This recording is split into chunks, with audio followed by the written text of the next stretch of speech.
When you're 8 years old, playing with your action figures, you reside in a blissful medium of power fantasy and hyped-up drama, where the good guys are always smashing up and killing the bad guys. It's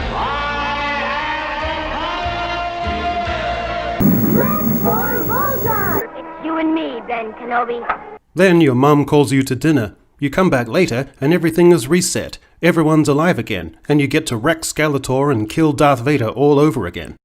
Well, welcome to modern Hollywood, where the same endlessly resetting childhood dynamic pervades screenwriting.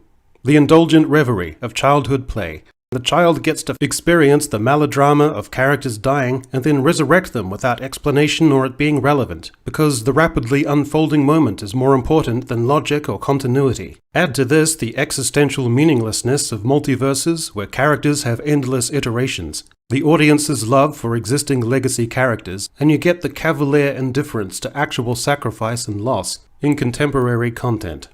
You remember how the evil Sith Lord Palpatine absolutely, definitely died in Return of the Jedi, where he wailed his way down to an oblivion of bodily destruction, evaporating into a blue gaseous nothingness? Well, screw you, because J.J. Abrams got thrown the hot potato of the rise of Skywalker after the paragon of superciliousness, Rian Johnson, dealt to the franchise the way a kid with attention deficit hyperactive disorder and aggression issues deals to a piñata. And with limited options, and with the aptitude for innovative writing of Jack Torrance in The Shining, JJ just thought, well, I don't know, people remember Palpatine, so let's just go with that, I guess. In Kenobi, the Grand Inquisitor took a shimmering, white-hot, kyber crystal-generated fat one right in the stomach, penetrating through and cauterizing his insides, liver, and lungs, probably at least 2/3 of his spinal column, and causing a catastrophic cessation of blood and oxygen flow. He's gone. Hasta la vista, baby. Sayonara, auf Wiedersehen, catch you on the flip. He's gone to that great Death Star in the sky. Well, don your black BDSM suit with mouth zip and prepare to submit, because he's back and in remarkable shape. There is one nice twist here, though. Given Reva has just had her intestines turned to sausage, and given the audience has literally just seen one presumed dead character reappear, there is absolutely no prospect whatsoever of Reva surviving this. Well, lick your dominatrix's shiny black boot and prepare to take a good lashing to the exposed buttocks and the rare cutouts at the back of your latex gimp suit, because you're never going to believe this. It's going to take more than grievous bodily harm and a suppurated wound that means she can look through herself to stop Reva from trying to kill the 10-year-old boy, or whatever her motivation ultimately was. At least J.J. Abrams had the integrity to not mess around with Star Trek. He skillfully brought one of the films to a pitch of emotional drama, wrought with pain and enduring consequences, with Captain Kirk dying, all cardiovascular activity ceasing, all brain function electrical impulses being suspended, and there being no way in which any reanimation could be plausible in the accepted boundaries of this franchise. Well, get on your knees for some cause and effect bukkake, because the very next scene, there'll be, some kind of super blood or whatever. It doesn't matter. In 20 seconds, there's going to be something else happening with lots of CGI and running down corridors. Wanda definitely died in Doctor Strange 2. The Scarlet Witch sacrificed herself when she destroyed a castle, and indisputably died in the rubble. Despite that, a hidden detail in the sequel's ending may hint that Wanda is still alive. When Wanda destroyed the castle, a red flash of light could be seen. The actress even teased that there's a couple different versions of what could happen. So, life, death, what are the distinctions between them, really, if you think about it? You know what I mean? Remember when Boba Fett, uber cool ancillary character of the original trilogy, absolutely 100% incontrovertibly and incontestably tumbled away to be consumed with a new definition of pain and suffering over 1,000 years? Well, lube up your hole and spread 'em, because Boba's back. He just, climbed out or whatever. You paid your Disney subscription already, who cares? The death of Groot was a heartbreaking moment for fans of Guardians of the Galaxy. The much-loved tree creature sacrificed his life for his team, signing off with the poignant, "We are Groot." However, a twig from his destroyed body was planted by Rocket to birth a new Groot, so no one or nothing really dies. Not even a Flora Colossi from Planet X. After the death of Qui-Gon in The Phantom Menace, there was an eruption of on-screen drama, with the young Obi-Wan hell-bent on avenging his fallen mentor.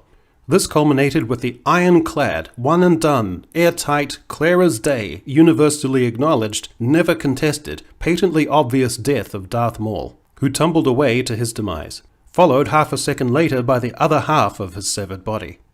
Well, where there's a will, there's a way, and audiences might like to see him ignite his lightsaber again, even if it's pointlessly during an intergalactic phone call.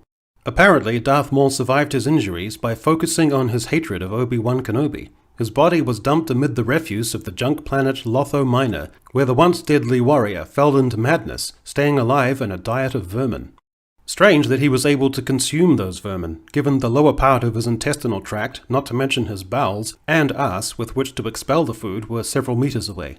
Speaking of arses, just when you think the Rise of Skywalker has completely disappeared up its own one, become a dispiriting mess of blurry action, fetch quests, and nonsense, there is a profound and powerful moment where the film dares to take a risk and kill the beloved legacy character Chewbacca.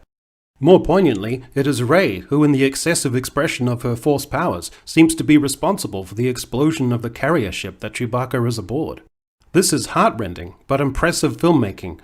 After the death of Chewbacca, news was slow to reach his family on Kashyyyk. His father Icky, his wife Mala, and his adoring son Lumpy, who esteemed his father an ideal role model, whom he wished to emulate when he came of age, accepting the terrible burden of his father's absences, yet seeing them as nobly emblematic of his deepest and most laudable qualities, that his familial sacrifices were in the advancement of a cause greater than himself, and that, as the culmination of the great struggle for liberty and justice throughout the galaxy, his return to his family and the renewal of familial bonds would be all the more sweeter.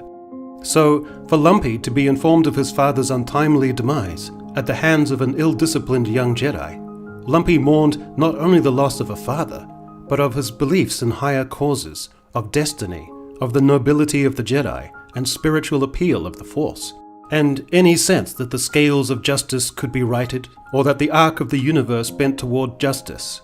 Wrought with suffering and sorrow, they could neither contend with nor adequately express. The family fell into disillusion and acrimony, and a pall settled over the household, and Kashyyyk itself. Without a father to set boundaries or encourage him, Lumpy became reckless, socially and sexually volatile, lashed out at strangers, and in his internalized self-hatred, spurned any intimacy, rejected all help, and sunk into a spiral of drug and alcohol abuse, shedding most of his fur, and ultimately ending it all by aiming his own smaller crossbow, a tender homage to his father's signature weapon, at his own heart.